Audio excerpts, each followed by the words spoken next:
कर रही थी। दैट्स ग्रेट, वो स्पॉट लहजे में बोला।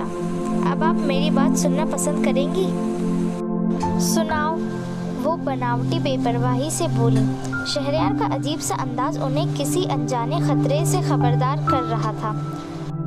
तो बात ये है अम्मी कि मैं नवल से निकाह करके आया हूँ। उसने अपनी बात कह दी थी और इस बात के पीछे उसकी कई घंटों की प्लानिंग और सोच विचार शामिल थे। वो उसके नुकसान से भी आगाह था, फिर भी इस वक्त उनकी फैलती आंखें, चेहरे पर छाती जदी और दिल पर रखा हाथ उसे गहरे अफसोस में डाल गया था। वो नजरें चुराता उठ खड़ा हुआ। शहरयार, वो चीखी थी। इस चीख में क्या कुछ नहीं था, बेयकीनी, मायूसी, दर्द और तकलीफ। वो एकदम से उनकी तरफ पलटा। अम्मी? दूर, उनके मुंह से अल्फाज नहीं निकल रहे थे। दूर हो जाओ मुझसे, तुम चले जाओ। उनकी रंगत सुर्ख हो गई थी। ये हालत उनकी अक्सर हो जाया करती थी।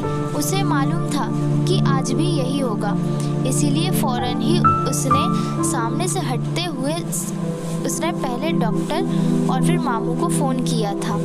आधे घंटे बाद वो दवाओं के असर में नींद में चली गई थी और मामू लगातार उस पर बरस रहे थे, क्योंकि उनके आते ही वो उन्हें पूरी राम कहानी सुना चुका था। वैसे भी जो बात उसने की थी उससे पीछे हटना अब उसके लिए नामुमकिन था। मैं जानता हूँ मामू, अम्मी अब मेरी सूरत देखना भी गवारा नहीं करेंगी, इसीलिए इससे पहले कि वो अपनी बात पूरी करता, अंदर से अम्मी की आवाज़ आई थी।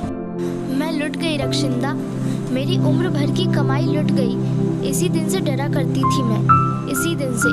वो मुमानी से अपने फटते दिल की हालत बयान कर रही थी। उसके दिल को कुछ हुआ था। मैं ये घर छोड़कर जा रहा हूँ। क्या? मामू ने उसे कड़े तेवरों में घूरा। जो किया उससे जी नहीं भरा? अब इस हाल में माँ को अकेला छोड़कर जाओगे? आप देख ही रहे हैं उनकी हालत। वो मेरी सूरत भी देखना नहीं चाहते और अब तो मैं खुद भी दिखाना नहीं चाहता, क्योंकि मैं नहीं चाहता कि मुझे देख देख कर वो अपनी हालत और ज़्यादा ख़राब कर ले। वो कहते कहते रुका। मैं जानता हूँ आप संभाल लेंगे। टेम्परेरी तौर पर मेरा कुछ दिनों के लिए घर से चले जाना ही ठीक है। और ये मसला कैसे हल होगा? मामू शायद समझ गए थे, जब ही सवाल करते हुए उनकी नज़रें कमरे की तरफ उठी थीं। उससे कहो रक्षिंदा, मुझे अब कभी अपनी सूरत ना दिखाए, मेरे करीब भी ना आए। उसने मेरी सारी मोहब्बत, मेरी कुर्बानियाँ मिट्टी में मिला दी। औलाद ऐसी ही होती है।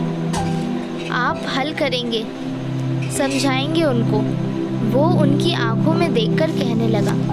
ये बात तो तय है कि मैं उसे नहीं छोड़ूंगा। हाँ, मगर जब तक अम्मी ना चाहें मैं उसे इस घर में नहीं लाऊंगा। अब अम्मी मानेंगी, उसे बहू बनाने उसके घर तक जाएंगी, तभी आऊँगा। उसने अपना ठोस फैसला सुनाया। वो इस लम्हे कमज़ोर नहीं पड़ सकता था, वरना उम्र भर पछताता। समीना कभी नहीं मानेगी, मैं उसे तुमसे बेहतर जानता हूँ। थोड़ी देर हुकारा भरते हुए उन्होंने सर हिलाया। मैं हैरान इस बात पर हूँ कि उन्होंने ऐसे कैसे अपनी बेटी का निकाह तुमसे पढ़वा दिया। अब समझ में आ रहा है। समीना जो उनसे इतनी डरी रहती थी, अपनी जगह ठीक थी। ऐसे लोग जो किसी उसूल से वाकिफ ही ना हों, उनसे हर बात की उम्मीद की जा सकती है। मामू प्लीज़। वो एकदम से गुस्से में उन्हें टोक बैठा। अपने झूठ की वजह से वो उन पर कोई हर्फ बर्दाश्त नहीं कर सकता था। बिना किसी को जाने ऐसी राय कायम कर लेना किसी तौर पर सही नहीं। बहुत अच्छे तरीके से जान लिया भांजे, अब भी कुछ जानना बाकी है? वो मजाक के अंदाज में पूछ रहे थे। मैं जा रहा हूँ, अम्मी का ख्याल रखिएगा। धीरे से कहते हुए अपने कमरे की तरफ आया था, अपना कुछ ज़रूरी सामान समेटने के लिए।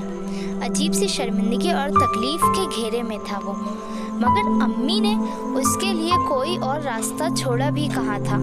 ये कोई एक दो दिन का लावा नहीं था जो उसके अंदर फट पड़ा था। बरसों पुरानी अनगिनत महरूमियाँ थीं। कैसे उन्होंने बरसों उसे उसके अपने सगे बाप तक से दूर किए रखा। कैसे उनके खिलाफ उसके दिल में जहर, तलखियाँ और नफरतें उंडेलती रहीं। अगर वो उनसे ना मिलता तो अब तक यही समझता कि वो हकीकत में इतने ही जालिम लोग थे जिन्होंने उसकी माँ को बेआसरा करने के बाद कभी पलटकर उनकी खबर तक ना ली थी। वो कैसे अब तक गलत फहमियों की आंधी तारीफ गुफा में जीता रहा था। वो सोचता भी तो उसे हैरत होने लगती। उसी वक्त उसका सेल बजा था। उसने स्क्रीन पर निगाह की और गहरी सांस भरकर रह गया। सॉरी नवल, इस वक्त बात करने की पोजीशन में बिल्कुल नहीं हूँ। मन ही मन बड़बड़ाते उसने कॉल कट कर दी और जल्दी में वहाँ से निकल आया था। ये आपने अच्छा नहीं किया। अम्मी सब्जी उठाए लॉन्च में ही आ गई थी। दूसरी तरफ अखबार पढ़ते बाबा थे, मगर उनके अलावा नवल और यमुना दोनों चौंक कर उन्हें देखा। और लाजमी बात थी, कान भी खड़े हुए, मगर बाबा अभी तक पढ़ने में मगन थे। बाबा, अम्मी कुछ कह रही हैं। उनके सामने चाय रखती यमुना ने उनकी काम में खलल डाला। क्या कह रही हैं? उन्होंने चौंककर ऐनक की ओर से पहले उसे फिर अम्मी को देखा। जा नवल, जाकर मसाला तैयार कर दे, ये करेले मैं छील लूँगी। अम्मी ने बात दोहराने के बजाय नवल को वहाँ से खिसकाना चाहा। वो ठिठक गई। क्या अम्मी, छील तो रही हूँ। जवाब में अम्मी ने बजाय कुछ कहने के एक घूरी डाली। वो शराफत से चुपचाप उठ गई, मगर जाते हुए यमुना को इशारा करना नहीं भूली। यमुना ने आंखों ही आंखों में उसे तसल्ली दी। फिक्र मत करो, मैं सुन रही हूँ। अरे अब बताओगी भी, बड़ी अहम खबर पढ़ रहा था। बाबा झुंझला गए जवाब ना पाकर। बाबा, ये न्यूज़ ऑनलाइन देखा करें। अब कहाँ है अखबार का ज़माना। तुम्हारी माँ अखबार तो सुकून से पढ़ने देती नहीं, ऑनलाइन न्यूज़ क्या खाक पढ़ने देगी। अपने डिस्टर्ब किए जाने पर बाबा चिढ़े हुए थे। मैं कह रही हूँ, आपने शहरयार को 1 साल का टाइम देकर अच्छा नहीं किया। अम्मी ने उनकी बात अनसुनी करके अपनी बात कही। तो क्या 5 साल का टाइम देता? वो हैरान होकर पूछने लगे। हद करते हैं आप भी। उन्हें गुस्सा आ गया। नवल कोई छोटी बच्ची नहीं रही, अब 24वीं में लगने वाली है। और 1 साल क्या, शहरयार को आप 1000 साल भी देंगे तो वो अपनी माँ को मनाने में नाकाम ही रहेगा। इस दौरान अगर नवल का अच्छा रिश्ता आ गया तो क्या करेंगे आप? इस बारे में सोचा है आपने? देखो खालिदा, जो नवल के नसीब में लिखा है वो उसे ज़रूर मिलेगा, चाहे वो इस 1 साल के अंदर हो या 1 साल बाद। उन्होंने ऐनक उतारते हुए संजीदगी से कहा। शहरयार ने मुझसे कहा तो मैं इनकार नहीं कर सका, और सच कहूँ तो करना भी नहीं चाहता था, क्योंकि मेरे लिए शहरयार से बढ़कर कोई नहीं है। इसीलिए नहीं कि वो मेरे मरहूम भाई का बेटा है, बल्कि इसलिए कि उस जैसा जिम्मेदार, सेंसिबल नौजवान आजकल बहुत कम ही देखने को मिलते हैं। मैं उसके लिए दुआ कर रहा हूँ कि वो ज़रूर कामयाब हो, और अगर नहीं भी होता तो मैं अपनी बात से पीछे नहीं हटूँगा। जो ज़बान मैंने दी है 1 साल बाद देखेंगे, जो खुदा को मंजूर। अपनी बात को 2 टुक अंदाज में ख़त्म करके उन्होंने फिर से अखबार फैला लिया था। अम्मी का गुस्सा करेलों पर उतरने लगा। यमुना मुस्कुराती हुई किचन में चली आई। चलो मेरी बहना, वजीफे शुरू कर दो। क्या कहा अम्मी ने? वो प्याज काट रही थी। चौकी ज़रूर, मगर उसकी तरफ देखा नहीं। कह रही हैं शहरयार भाई ताई को नहीं मना पाएंगे। यमुना ने बताते हुए स्लैब से टेक लगाई। वो बस इतना कह सकी। प्याज की कड़वाहट आंखों के साथ साथ हलक भी जलाने लगी थी। वो सिंक के पास आकर हाथ धोने लगी। ओह, नाराज़ हो गई। तुमने कहा था कि वो इतने नासमझ नहीं हैं कि इतनी सी बात पर नाराज़ हो जाएं। उसकी आवाज़ भीगी थी। बेकरार होता दिल तसल्ली की तलाश में था। गलत कहा था मैंने। वो इस बात को ज़्यादा दिन दिल में नहीं रखेंगे। यमुना ने सही करते हुए जताया। अब वो भी इंसान है, जितना तुमने उन्हें सुनाया है इतना रिएक्शन तो दिखाएंगे ही। मैं क्या करूं, कैसे ठीक करूं अपनी ये बेवकूफ़ी। होंठ काटते हुए वो बेबसी की इम्तिहा पर थी। दोबारा उन्हें कॉल। यमुना की बात उसके मुंह में ही रह गई, क्योंकि उसी वक्त एक तरफ पड़ा नवल का सेल बज उठा था। यमुना करीब थी, हाथ बढ़ाकर उठाया और स्क्रीन पर नज़र पड़ते ही खुशी से चहकी। अरे वाह, बड़ी लंबी उम्र पाई है उन्होंने। उसका दिल जैसे आंखों में धड़का था। कॉल रिसीव करते हुए वो किचन से निकल आई। आप मुझसे नाराज़ हैं? उसने छूटते ही ये पूछा। दिल पर किसी गुबार की तरह छाई परेशानी उसके लहजे में छलक रही थी। नहीं तो मैं क्यों नाराज़ होने लगा? उसकी भारी हैरत भरी आवाज़ उभरी। तो फिर आपने कल मेरी कॉल क्यों काट दी थी और दोबारा फ़ोन भी नहीं किया? एकदम से शिकायत करते हुए उसका लहजा नम हुआ था, एक मसले में उलझा हुआ था। नवल, सुबह से इतना वक्त ही नहीं मिला। एक गहरी सांस लेते हुए उसने बताया। कैसा मसला? वो कुछ और कहना चाहती थी, मगर इस बातचीत पर चौंककर ये सवाल कर बैठी।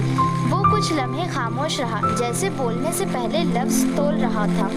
अम्मी से बात कर ली है मैंने। कुछ देर के बाद वो बोला। नवल के रग रग में जकड़न दौड़ी। फिर क्या कहा उन्होंने? पहले मेरी बात सुन लो। मैंने उनसे क्या कहा? वो उसकी जल्दबाजी पर टोक गया।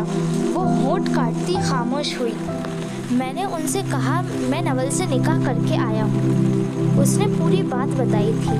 नवल के बेचैन होते दिमाग ने उसे एकदम से खड़ा होने पर मजबूर कर दिया। आपने ये कहा? बेयकीने से उसकी आवाज़ बुलंद हुई। मेरे पास और कोई रास्ता नहीं था नवल, और मेरी उम्मीद के ठीक मुताबिक अम्मी ने बहुत हंगामा किया। उनकी तबीयत भी खराब हुई। मैं उसी वक्त घर छोड़कर आया था। उसने अगला खुलासा किया। दूसरे हाथ में मुंतकिल करते हुए वो बेचैनी से टहलने लगी। क्या मतलब घर छोड़ आए? मैंने अम्मी के गुस्से और ख़राब तबीयत के पेशे नज़र उनके सामने से हट जाना बेहतर समझा। इस वक्त मैं दोस्त की तरफ हूँ। और अब आपका अगला कदम क्या होगा? उसे शहरयार से इतने बड़े झूठ की उम्मीद नहीं थी। माथे पर बेशुमार शिकने लिए वो पूछने लगी। मैंने मामू से बात की है, मामू उन्हें समझाएंगे। मुझे यकीन है वो उम्मीद से भरा था। अगर वो फिर भी नहीं मानी तो? उसने पूछा। उन्हें सबसे बड़ा डर मुझे खोने का था। मैं वही डर उनके सामने ले आया। वो लगभग मुझे खो चुकी हैं। अब दोबारा मुझे पाने के लिए वो ये बात ज़रूर समझेंगी और मानेंगी भी। ठहर कर कहते हुए उसके गंभीर लहजे में ज़बरदस्त संजीदगी और मजबूती थी। शहरयार, उसका नाम लेते हुए उसका लहजा धीमा पड़ा। वो आपकी माँ है। आपको उन्हें इस हद तक नाराज़ करने की ज़रूरत नहीं थी। अगर वो नहीं मान रही थी तो आप कर लेते वहाँ शादी जहाँ वो कर रही थी। धड़कनें कुछ और कह रही थी, ज़बान पर कुछ और था। नवल, मैं ये सब सिर्फ इसलिए नहीं कर रहा कि मुझे तुम पसंद हो। उसने क्या बात कही थी? नवल खामोश हुई। मुझे कभी बाप का प्यार नहीं मिला, कभी ददेहाल रिश्तों की मोहब्बत नसीब नहीं हुई। मैं हमेशा अपने जहन में उनके लिए एक तरफा खाका बनाकर उनमें नफ़रतों के रंग भरकर अपनी एक ख्याली दुनिया जीता रहा। करीबी रिश्तों के नाम पर मैंने अपने नाना और मामू के सिवा किसी को नहीं पाया। अपनी ज़िंदगी का बड़ा हिस्सा मैंने रिश्तों के होते हुए भी अकेले गुजारा है। और इतने दिनों बाद जब मैं तुम लोगों से मिला, हकीकत सामने आई, तो मैं एक नई तकलीफ़ में घिर गया। तुम ठीक कहती हो, वो मेरी माँ है। मुझे उन्हें इस हद तक नाराज़ नहीं करना चाहिए था। मुझे इस बात पर भी शर्मिंदगी है कि मैंने उनसे इतना बड़ा झूठ बोला। इस वक्त अगर कोई सबसे ज़्यादा तकलीफ़ में है तो वो मैं हूँ। लेकिन अगर मैंने ये झूठ नहीं बोला होता या मैं उनकी पसंद की लड़की से शादी कर लेता तो मैं कभी भी तुम लोगों से वो ताल्लुक़ नहीं रख पाता जो मैं अब रखना चाहता हूँ। और अम्मी यही चाहती हैं नवल कि मैं तुम लोगों से कोई ताल्लुक़ ना रखूँ। वो नवल के सामने अपने खोल में नहीं रह पाता था। इस वक्त भी अंदरूनी मायूसी उसके लहजे में छलक ही गई थी। नवल का एकदम जी चाहा वो उसका हौसला बढ़ाए, उसके कंधे पर हाथ रखे, उसके लहजे की धमक उसके दर्द से बोझल होते दिल का बोझ अपने कंधों पे ले ले। अच्छा, जब वो यहाँ आएंगी तब उन्हें पता चल जाएगा ना आपने झूठ कहा है, फिर क्या होगा? कुछ नहीं होगा, तब ये मामला उनके हाथ से निकल चुका होगा। वो कुछ नहीं करेंगी, तुम तसल्ली रखो। बस एक बार उन्हें वहाँ आने तो दो, चचा जी की यही शर्त है ना। इस बात में वो बेहद अटल था। इस वक्त भी उसने किसी भी तरह की कपकपी और कमजोरी से खाली लहजे में उसकी तसल्ली कराई थी। नवल को अपनी खुशबख्ती पर नाज सा हुआ, अपने फैसलों, अपने इरादों में किसी चट्टान की तरह मजबूत। ये शख्स उसका है, सिर्फ उसका।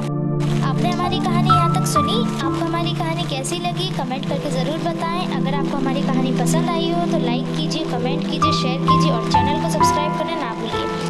तो चलिए मिलते हैं हमारी कहानी के नेक्स्ट एपिसोड में। तब तक के लिए खुदा हाफिज़। Thank you for watching.